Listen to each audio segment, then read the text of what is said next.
15 kilometre çapındaki Chicxulub asteroidinin Dünya'ya çarpmasına 50 gün kala küçük bir sivrisinek T-Rex'in üzerine kondu ve bir damladan daha az miktardaki dinozor kanını emdikten sonra hızla oradan uzaklaştı.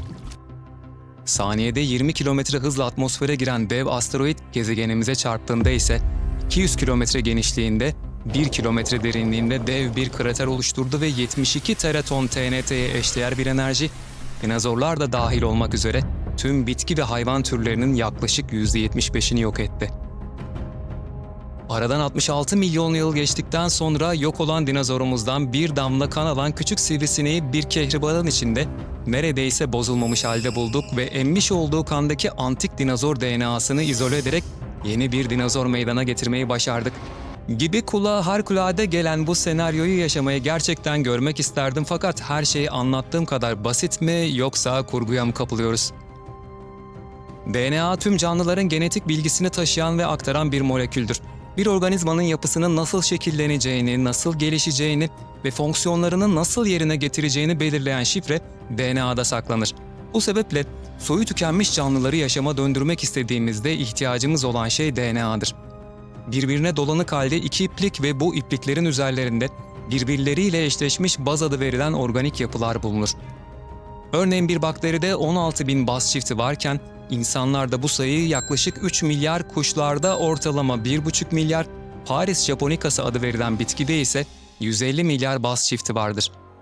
Sorun şu ki, bir dinozorun kaç adet baz çiftine sahip olduğu ya da genomu yani genetik materyali olan DNA'sının tamamı hakkında en ufak fikrimiz yok. Peki ya bilim adamlarının buldukları fosillerden çıkarılan dinozor DNA'larına ne oldu? Özellikle 90'lı ve 2000'li yılların başlarında, yani Jurassic Park filmlerinin gişede zirvede olduğu yıllarda konuyla ilgili bilim insanları arasında kıyasıya yarış başlamıştı. Antik dinozor DNA'sı bulma yarışı. Permafrostlardan, yani donmuş topraklardaki ve kehribarlardaki fosillerden elde edilen dinozor DNA'ları hakkında sayısız makaleler yayınlandı. Elde edilen bulgular tüm bilim camiasını heyecanlandırdı. Aslına bakarsanız sonradan anlaşıldı ki ortada kocaman bir sıfır vardı. Çünkü dinozorlara ait kemik fosillerinin neredeyse tamamı mineralizedir. Yani organik materyal uzun zaman önce inorganik maddenin yerini almıştır. Taşlaşmış kemiklerden kullanılabilecek DNA'ya benzeyen hiçbir şey bulunamadı. Kısmen mineralize olmuş birkaç dinozor fosili var, ancak bunlarda bile nükleik asitler gitmiş durumda ve yeniden yapılandırılamıyor. Kehribarlar içinde milyonlarca yıl neredeyse bozulmamış halde günümüze ulaşan sivrisineklerle birlikte gelen dinozor DNA'ları nerede? İşte asıl soruya geldik. Dinozor DNA'larına ne oluyor?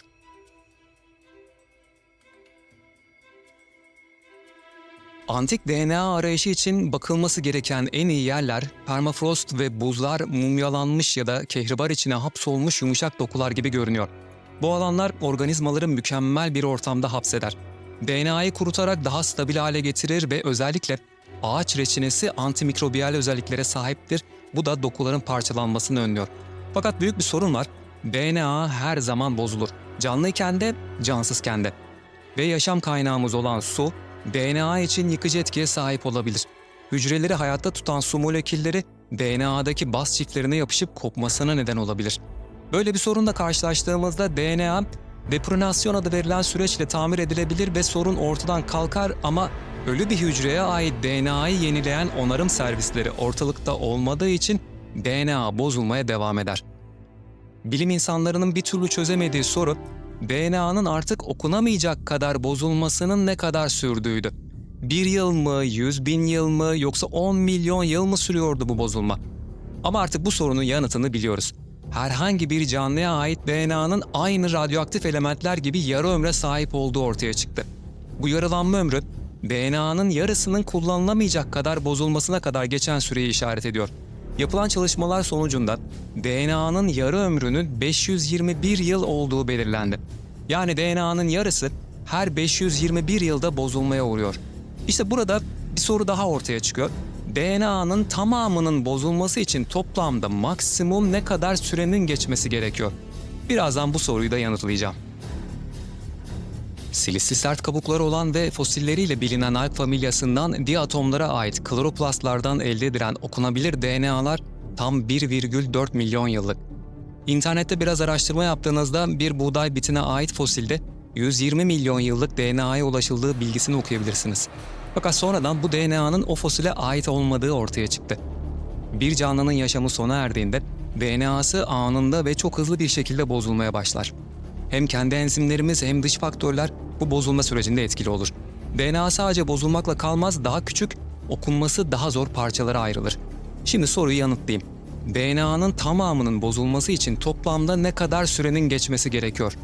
2012 yılında 158 fosil üzerine yapılan çalışmalarda 521 yıllık yarı ömürler sonunda bir DNA'nın en iyi koşullarda saklansa dahi o DNA'nın 6,8 milyon yıl içinde okunamayacak kadar bozulduğu sonucuna varılmıştır.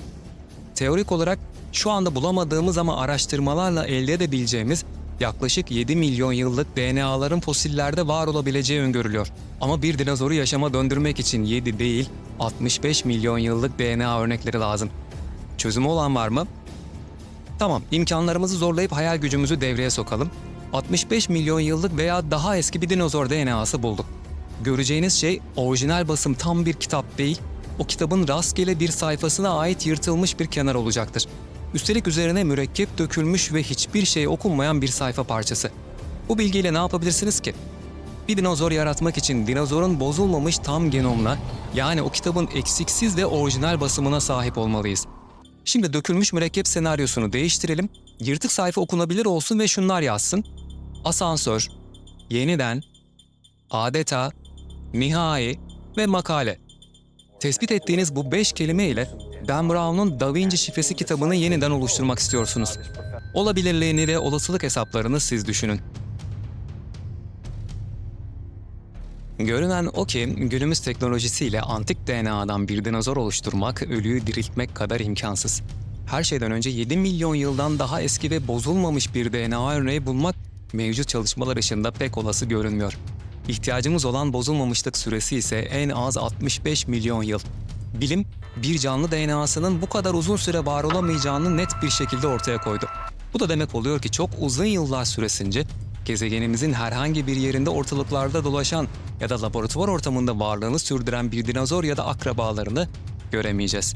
Belki bizden sonraki nesillerden birisi kadim varlıklar dinozorları 65 milyon yıllık uykularından uyandırmayı başarır. Sizler için hazırlamış olduğum bu video hoşunuza gittiyse lütfen beğenmeyi ve yorum yazmayı unutmayın. Benzer videoların devamını ve bana destek olmayı istiyorsanız kanalıma abone olmanız beni mutlu eder. Bu arada kısa bir süre önce yayınlamış olduğum Bedenimi Dondurmaya Karar Verdim başlıklı videoyu da izlemenizi öneririm. Onda da harika bilgiler mevcut. İlginizi çekeceğinden eminim. Açıklamalar bölümüne linkini yazıyorum. Bir sonraki videoya kadar kendinize çok iyi bakın. Sevgi, sağlık ve bilimle kalın. Hoşça kalın.